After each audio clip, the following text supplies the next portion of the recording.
How to check if your iPhone is original or fake? You can do this in two different ways. The first one is by using the model number.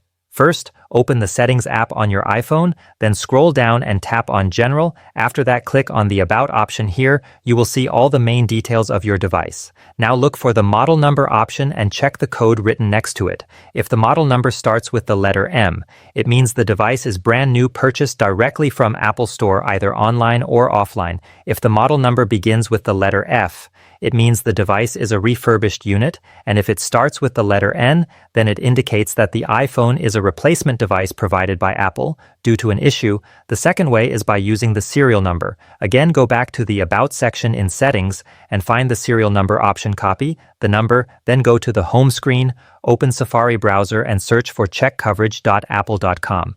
Once the page loads, paste the copied serial number in the required field and tap on Submit. Here you will be able to see the purchase details along with warranty and coverage information. This way you can easily identify whether your iPhone is original or fake, and that's it.